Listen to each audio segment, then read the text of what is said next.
اعوذ باللہ من الشیطان الرجیم بسم اللہ الرحمن الرحیم فلما رجعوا الی ابیہم، تو جب یہ پہنچے لوٹے اپنے والد کے پاس، حضرت یعقوب کے پاس، قالوا یا ابانا منع منا الکیل، انہوں نے کہا ابا جان ہم سے ایک پیمانہ روک لیا گیا ہے، ایک خاندان کا راشن جو ہے وہ روک لیا گیا ہے، فارسل معنا اخانا، تو اب آئندہ جو ہے آئندہ سال ہمارے ساتھ ہمارے بھائی کو بھیجیے، نقتل، تاکہ ہم اس کی بھرتی بھی لے آئیں، اس کا راشن بھی لے آئیں، وَإِنَّا لَهُ لَحَافِظُونَ، اور ہم اس کی پوری حفاظت کریں گے۔ قَالَ هَلْ آمَنُكُمْ عَلَيْهِ، حضرت یعقوب نے فرمایا کیا میں تم پر اعتبار کروں اس کے بارے میں؟ هَلْ آمَنُكُمْ عَلَيْهِ إِلَّا كَمَا أَمِنْتُكُمْ عَلَىٰ أَخِيهِ مِنْ قَبْلُ، کیا اسی طرح تمہارے اوپر میں اعتبار کر لوں جیسے کہ میں نے اس کے بھائی یوسف کے بارے میں تم پر پہلے جو ہے وہ اعتماد کیا تھا؟ فاللہ خیر حافظہ، ویسے تو اللہ تعالیٰ ہی ہے بہترین محافظ، وہو ارحم الراحمین، اور وہی ہے تمام رحم کرنے والوں میں سب سے بڑھ کر رحم کرنے والا۔ ولما فتحوا متاعهم وجدوا بضاعتهم ردت الیہم، جب انہوں نے اپنا سامان کھولا، کجاوے کھولے، تو انہوں نے یہ دیکھا کہ ان کی پونجی بھی انہیں لوٹا دی گئی ہے جو انہوں نے قیمت کے طور پر دی تھی۔ قالوا یا ابانا ما نبغی، وہ پکار اٹھے ابا جان ہمیں کیا چاہیے؟ ہذہ بضاعتنا ردت الینا، یہ ہماری پونجی بھی ہمیں لوٹا دی گئی ہے۔ وَنَمِيرُ أَهْلَنَا، ہم جائیں گے اپنے اہل و عیال کے لیے کھانے کا بندوبست کریں گے، وہاں سے راشن لائیں گے، وہاں سے غلہ لے کر آئیں گے۔ نَحْفَظُ أَخَانَا، اپنے بھائی کی ہم 10 ہیں اس کی حفاظت کریں گے۔ وَنَزْدَادُ كَيْلَ بَعِيرٍ، اور ایک اونٹ کی جو کجاوا جو ہے، اونٹ کا جو بورا ہے وہ ہم لے کر آئیں گے مزید۔ ذَلِكَ كَيْلٌ يَسِيرٌ، یقیناً یہ بڑی آسان شے ہے جو ہمیں مل جائے گی۔ قَالَ لَنْ أُرْسِلَهُ مَعَكُمْ، حضرت یعقوب نے کہا ہرگز نہیں بھیجوں گا میں اسے تمہارے ساتھ، حتیٰ تؤتونی موثقا من اللہ، یہاں تک کہ تم بڑی گاڑھی قسم کھاؤ میرے سامنے اللہ کی، لتاتوننی بہ، کہ تم لازماً اسے لے کر آؤ گے واپس، الا ان یحاط بکم، الا یہ کہ تم سب کو گھیرے میں لے لیا جائے، کوئی ایسی مصیبت آ جائے تم سب ہلاک ہو جاؤ، ہو سکتا ہے کہیں تم سب کو ہی پکڑ کے قید کر دیا جائے، وہ اور بات ہے، لیکن بصورت دیگر تمہیں اس کو لانا ہوگا واپس۔ فلما آتوہ موثقہم، تو اب جب انہوں نے اپنی قسم کھا لی اور دے دی اپنا عہد و قول و قرار، قال اللہ علی ما نقول وکیل، تو حضرت یعقوب نے فرمایا ٹھیک ہے، اب جو اللہ تعالیٰ جو کچھ ہم کہہ رہے ہیں، جو ہمارا قول و قرار ہوا ہے، اللہ تعالیٰ اس پر نگہبان ہے۔ وقال یا بنی، انہوں نے کہا میرے بیٹو، لا تدخلوا من باب واحد، دیکھنا وہاں جب داخل ہو تو کسی ایک دروازے سے داخل نہ ہونا، یعنی یہ لوگ دیکھیں گے 10-11 بھائی چلے آ رہے ہیں، تو اس سے یہ کہ لوگوں کے اندر جو ہے وہ کوئی حسد بھی پیدا ہو سکتی ہے، جس کو ہم کہتے ہیں کہ نظر بھی لگ سکتی ہے۔ لا تدخلوا من باب واحد وادخلوا من ابواب متفرقۃ، تم داخل ہونا متفرق دروازوں سے۔ وما اغنی عنکم من اللہ من شیء، اور دیکھو میں اللہ تعالیٰ کی طرف سے کوئی فیصلہ ہو، کوئی تمہارے لیے کوئی غضب کا معاملہ ہو اللہ کی طرف سے ہی، تو میں روک نہیں سکتا، میں منع نہیں کر سکتا، لیکن یہ کہ پھر بھی جو بھی اللہ تعالیٰ کی طرف سے ہم احتیاط کر سکتے ہوں اس کے اندر کوئی حرج نہیں ہے۔ وما اغنی عنکم من اللہ من شیء، میں نہیں بچا سکتا تمہیں اللہ تعالیٰ کی تقدیر سے یا اللہ کے فیصلے سے کچھ بھی۔ ان الحکم الا للہ، نہیں ہے اختیار مطلق مگر اللہ کا۔ علیہ توکلت، اسی پر میں نے توکل کیا ہے، وعلیہ فلیتوکل المتوکلون، اور اسی پر تمام توکل کرنے والوں کو لازماً توکل کرنا چاہیے۔ ولما دخلوا من حیث امرهم ابوہم، تو جب وہ داخل ہوئے جیسے کہ حکم دیا تھا ان کے والد نے داخل ہونے کا، ما کان یغنی عنہم من اللہ من شیء، یعقوب اللہ تعالیٰ کی کسی بھی فیصلے سے، اللہ تعالیٰ کی طرف سے آنے والے کسی بھی آزمائش یا مصیبت سے انہیں بچانے والا نہیں تھا، الا حاجۃ فی نفس یوسف قضاها، ہاں ایک خیال سا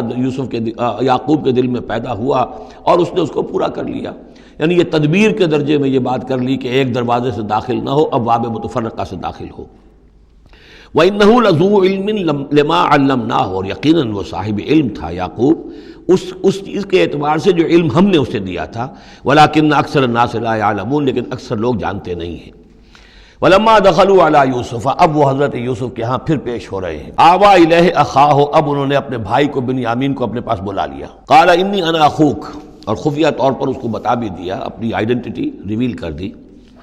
میں تمہارا بھائی ہوں، یوسف ہوں۔ فلا تبتئس بما كانوا يعملون، تو جو کچھ یہ لوگ یہ بڑے بھائی کرتے رہے ہیں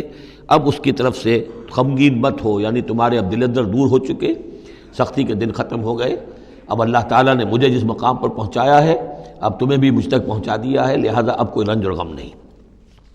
فلما جہزہم بجہازہم، پھر اب دوبارہ جب ان کا سامان تیار کر دیا، بورے بھرے گئے، غلہ جو ہے بھر دیا گیا، جعل السقایۃ فی رحل اخیہ، تو حضرت یوسف علیہ السلام نے ایک پیالہ جو تھا، وہ یوں سمجھیے جام تھا سونے کا بنا ہوا جس میں کہ بادشاہ شراب پیتا تھا، جعل السقایۃ فی رحل اخیہ، تو پینے کا وہ پیالہ جو ہے وہ اپنے بھائی بنیامین کے بورے میں رکھ دیا۔ ثم اذن مؤذن، پھر ایک پکارنے والے نے پکار لگائی، ایتھا العیر، اے قافلے والو، انکم لسارقون، اب وہ چل پڑے ہیں، قافلہ چل پڑا، پیچھے سے آواز دے رہا ہے تم لوگ تو چور ہو۔ قالوا واقبلوا علیہم، انہوں نے کہا، پیچھے مڑ کر انہوں نے اس کی طرف رخ کیا ان لوگوں نے، ماذا تفقدون، تمہاری کیا چیز گم ہو گئی ہے؟ قالوا نفقد سؤال ملک، ہمیں نہیں مل رہا وہ بادشاہ کا جام، بادشاہ کا پیالہ، وَلِمَنْ جَاءَ بِهِ حِمْلُ بَعِيرٍ، اور جو بھی لے آئے گا اسے، اس کو ایک اونٹ کا کی جو ہے بوجھ، اتنا ایک اناج پھر اور دے دیا جائے گا، وَأَنَا بِهِ زَعِيمٌ، اور اس کا میں ذمہ دار ہوں۔ قَالُوا تَاللَّهِ لَقَدْ عَلِمْتُمْ، اب انہوں نے کہا اب سچ بول رہے ہیں، اور اس میں ان میں جو لجاجت ہے، اس وقت آگر کچھ اور بات تھی، اب کچھ اور بات ہے۔ قَالُوا تَاللَّهِ لَقَدْ عَلِمْتُمْ مَا جِئْنَا لِنُفْسِدَ فِي الْأَرْضِ، ان کا اللہ کی قسم آپ لوگ خوب جانتے ہیں اچھی طرح سے کہ ہم زمین میں فساد مچانے نہیں آئے ہیں، یہاں پر ہم تو یہاں غلہ لینے آئے ہیں، مصیبت کے مارے ہیں، ہم یہاں آ کر چوری کریں گے؟ تاللہ لقد علمتم ما جئنا لنفسد فی الارض وما كنا سارقین، ہرگز چور نہیں ہے۔ قالوا فما جزاؤہ ان کنتم کاذبین، تو انہوں نے کہا جو وہاں کے جو بھی ان کے ملازمین ہوں گے کہ اچھا اگر تم لوگ جھوٹے ہو تو پھر جس کے پاس سے وہ برآمد ہو گیا اس کی کیا سزا ہوگی، کیا اس کو بدلہ دینا چاہیے؟ قالوا جزاؤہ من وجد فی رحلہ فہو جزاؤہ، ان کا ٹھیک ہے، اگر تو ہمارے کسی سامان میں سے وہ نکل آئے تو جس کے سامان میں سے نکلے گا وہی اس کی جزا ہے، اس کو اپنے پاس رکھ لینا، اور وہ جو ہے ہماری طرف سے گویا کہ تاوان ہو جائے گا جو اب ادا کر دیں گے۔ قالوا جزاؤہ من وجد فی رحلہ فہو جزاؤہ، وہی بدلہ ہوگا، اس کو تم رکھ لینا، وہ تمہارا غلام بن جائے گا۔ کذالک نجزی الظالمین، ہم تو اسی طریقے سے ظالموں کو بدلہ دیا کرتے ہیں، یہی ہمارے ہاں رواج ہے۔ حضرت یوسف کے بھائی کہہ رہے ہیں فَبَدَا لَهُم بِأَوْعِيَتِهِمْ قَبْلَ وِعَاءِ أَخِيهِ، تو حضرت یوسف نے شروع کی تلاشی لینی تو اپنے بھائی کے اس بورے سے پہلے ان کے بوروں کی تلاشی لی، ثُمَّ اسْتَخْرَجَهَا مِنْ وِعَاءِ أَخِيهِ، پھر نکال لیا اپنے بھائی بنیامین کے بورے میں سے۔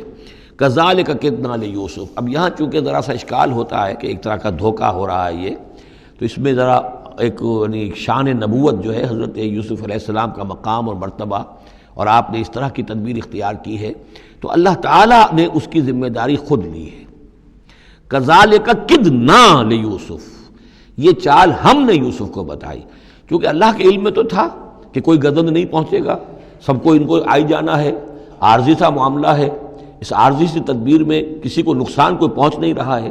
تو ایک تدبیر ہے، یہ ایک توریہ جو ہو گیا ہے، اس توریہ کے ذریعے سے وہ صورتحال، چونکہ اللہ کو تو اختیار ہے، تو اس میں اللہ تعالیٰ نے اس کی پوری ذمہ داری خود اٹھا لی ہے۔ کذالک کدنا لیوسف، اس طرح ہم نے یہ چال اور یہ تدبیر بنا دی یوسف کے لیے۔ ما کان لیاخذ اخاہ فی دین الملک، ان کے لیے یہ ممکن نہیں تھا کہ اپنے بھائی کو روک سکتے اپنے پاس بادشاہ کے دین کے اعتبار سے، یعنی اس وقت ملک میں جو بادشاہ کا دین تھا، دین سے مراد نظام ہے، یہ نوٹ کیجئے، یہ جگہ بہت اہم ہے قرآن کی۔ دین کسے کہتے ہیں؟ نظام کو۔ بادشاہی نظام ہے تو وہ دین الملک، بادشاہ کا نظام ہے، بادشاہ جو ہے ساورن ہے، اس کا حکم جو ہے وہ قانون ہے، وہ جو چاہے حکم دے، اس کا معاملہ جو ہے وہ سارا اختیار مطلق اس کا ہے، پورا نظام سلطنت و مملکت اس کے تابع، یہ دین الملک۔ اور دین اللہ کیا ہے؟ اللہ کی ساورنٹی مان کر پورا نظام زندگی اس کے تابع کر دیا جائے، یہ دین اللہ ہے۔ اذا جاء نصر اللہ والفتح ورأیت الناس يدخلون فی دین اللہ افواجا، تو دین الملک اور دین اللہ، اور آج کا دین کون سا ہے؟ دین الجمہور، پاپولر ساورنٹی، حاکمیت عوام کی، وہ اپنے نمائندوں سے جو چاہیں قانون سازی کریں، جس چیز کو چاہیں جائز قرار دے دیں، جس چیز کو چاہیں ناجائز قرار دے دیں، یہ دین الجمہور ہے جو کفر ہے، شرک ہے۔ دین اللہ ہے اسلام، کہ اللہ کی ساورنٹی، حاکمیت اس کی، مسلمانوں کی خلافت، قانون جو ہے اللہ کا۔ البتہ جہاں اللہ کی طرف سے کوئی واضح حکم نہیں ہے وہاں مسلمان باہمی مشورے سے مباحات میں سے کسی شے کو اختیار کرنے میں چاہے میجورٹی ووٹ کے ذریعے سے فیصلہ کر لے، کوئی حرج نہیں، یہ دین اللہ ہوگا۔ تو ظاہر بات ہے کہ مصر میں سب نظام تھا، بادشاہ کا نظام تھا، اس کا قانون تھا،